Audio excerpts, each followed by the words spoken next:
Hello guys and welcome to SteveKnows. Sorry for no midweek video recently, I have just moved house and got this adorable Shiba Kai. But I would not miss the weekly update, especially for this week, with such impressive improvements in the virtual reality space, so please click subscribe, you got nothing to lose. Sit back, stop chin wagging, and let's get started.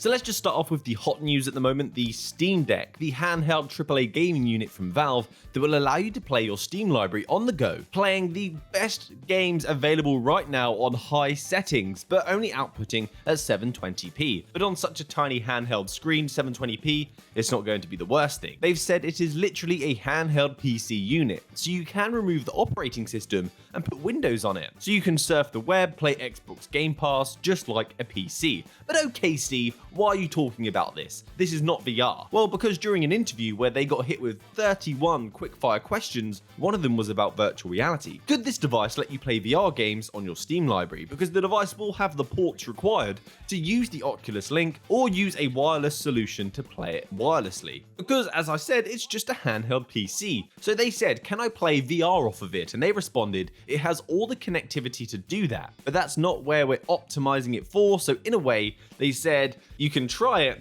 but it's probably not going to be that great. So I have ordered one and you can bet your ass that I will be trying this first thing. But I don't expect it to perform very well because it is a handheld device. So will it play Half-Life Alyx?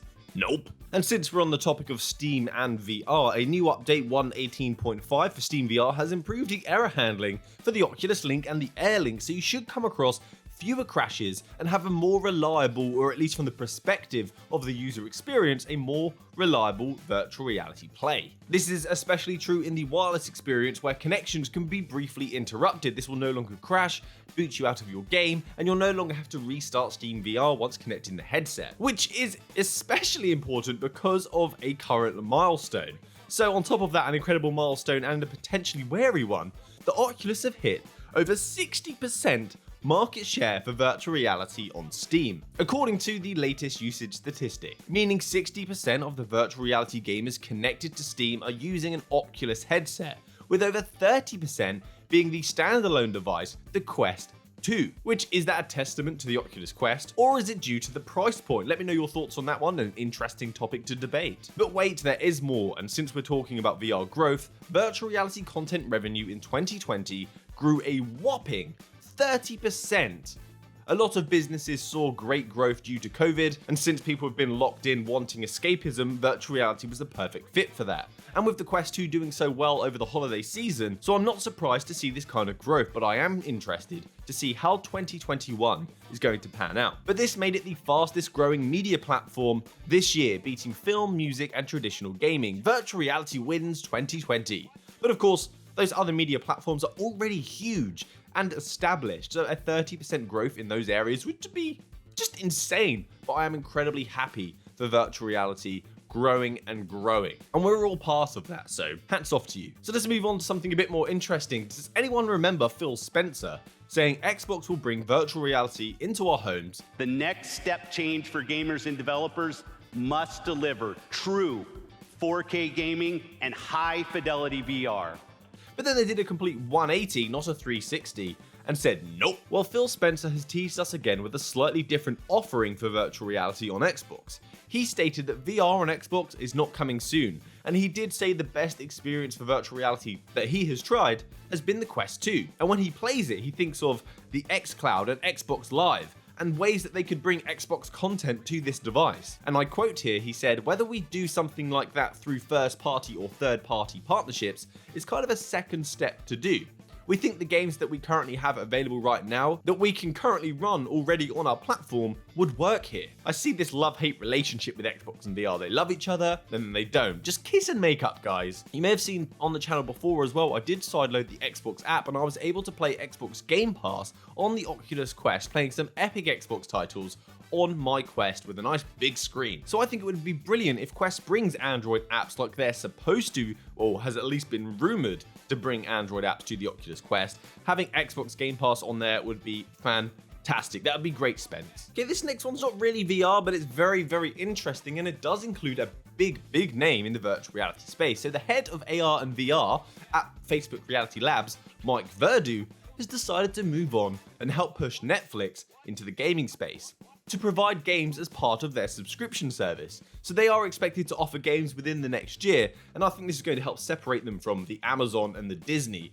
especially since Disney are killing it. And does this mean Mike Verdu will push VR and AR content at Netflix? I doubt it. I am expecting mobile kind of titles at first that you can play with your remote or your phone, like, if you're a boomer here, like we used to play on the Sky Remote. And perhaps he might bring up the fact that we could have some virtual reality content on Netflix, such as virtual reality movies or short films. But there's more news. We lost someone, but we did gain someone. A director at Google who is involved with AR and VR content has come to Facebook Reality Labs.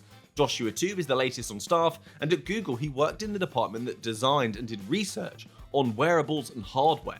So I guess he's going to have a hand in the BCI tech that we are looking forward to and that Facebook are focusing on in their AR department, which leads me right on to this. Can we please have a second silence for the fallen? Facebook have just cancelled their project to do with the head-mounted brain interface to focus on the wrist-controlled device that you may have seen, which they acquired through Control Labs, which can predict your intention through your nervous system in your arm. Just incredible futuristic stuff. But the brain interface was supposed to be something that was integrated into the headset and would read your brainwaves. The project started with the goal for the ability to type 100 words a minute straight from the brain. And it seems to be going well, because in 2019 they talked about a new method that they were using of reading brain activity using sensors that will monitor shifts in oxygen in the brain, so you can imply activity occurring in those spaces. They even said at this point in time that they thought of using your brain was science fiction, but it now seems that it's within reach. But now they say they've reevaluated its BCI research and will no longer be working on the project, so I guess it just wasn't going well and was costing lots of money and not going anywhere. Instead, they're going to focus their efforts on the wrist device that is going to be more successful and is closer to completion. A smart move, I think, and can you imagine? Hi, I'm Facebook, can I read your brainwaves whilst you're looking at this advert? Data, nom nom nom nom nom. Next, I have one word for you. VR Olympics. Okay, 2 words. Bracket NX are on their way to try and become an Olympic sport. The idea of VR Olympics, I think, is just amazing because it's a physical medium and it would be interesting to watch as well. And it's a gold medal for the USA BMF. The devs have just revealed that they have been endorsed by the IRF, the International Racquetball Federation, a division recognized by the Olympic Committee. And they have just entered a program called the Olympic Virtual Sports Series program, which means it could be a potential candidate for the Olympic Games. Although chances are slim, it's a brilliant step, so keep an eye out for the Olympic Games this year, as although no medals are going to be rewarded, they are still going to be accredited for virtual games involving cycling, rowing, sailing, and more. How brilliant. And let's talk about a game now that I love that needs no introduction, but I'm going to give it one anyway. It just keeps going from strength to strength with visual updates and content updates. It's Death Horizon Reloaded. The zombie shooter with Haptics support and co-op support has just got 8 new game modes to keep the gameplay fresh, and social features. This is called the Challenges update, which lets you play different cheeky mods to the game to add some more challenge and keep things interesting. So we have the Deep Dark, where the lighting levels are reduced so it's much scarier, hearing a groan in the distance. See No Evil, we have invisible zombies, we have headshots only so your aim has to be on point, close combat so no guns allowed, and more. And on top of this, they've got Oculus social features integrated now, where you can do things such as party up and then join a game together, where you can go from the home menu in a party straight into a multiplayer session in game. And the cherry on top is that they've added some visual improvements, some explosions and some muzzle flashes. Thank you. So let's talk about some insane Ready Player One haptics now. The Teslasuit, and not to be confused with Elon, this is something else. It has been around for a while, but it recently engaged in a partnership that could spell RPO for us enthusiasts. That's Ready Player One. Dominion Space, the virtual reality platform, and Teslasuit have announced that they are developing a full motion capture suit, which means it can be used for full body tracking, which contains 68 haptic points, they said. And they've added new features to this so you can feel things such as the trickling of rain all over your body, or feel the G-force when traveling at high speeds. There was even a video of someone wearing the suit with a haptic overlay showing the rain hitting them all over, including the body tracking.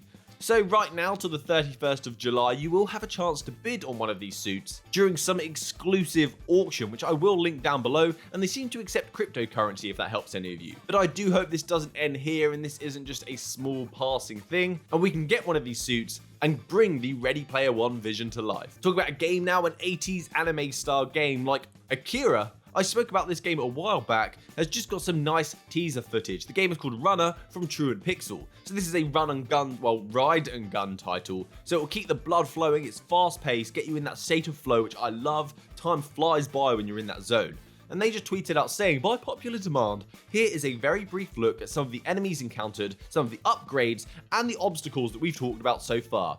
Our capture hardware is struggling a bit to keep up, so this game I think is going to be pretty intense, but this should give a salient sneak peek at some of the action to come. And in this, you can hear the noises of the motorbike. It got me so excited, those high-speed pursuits, the awesome old-school music, the great style that kind of reminded me of my childhood gaming days, but modernized for virtual reality. I'm really excited to try this one. It looks like it's going to be right at home on the Oculus Quest as well, but no launch window still. Not even a peephole. So that's it from me today, guys. Thanks for joining me to get caught up in the latest and greatest in the virtual reality space. It was less about games this week and more about the shift in the VR space and what's to come. I hope you have a great weekend, and please consider subscribing, a small deed, and it helps me out massively.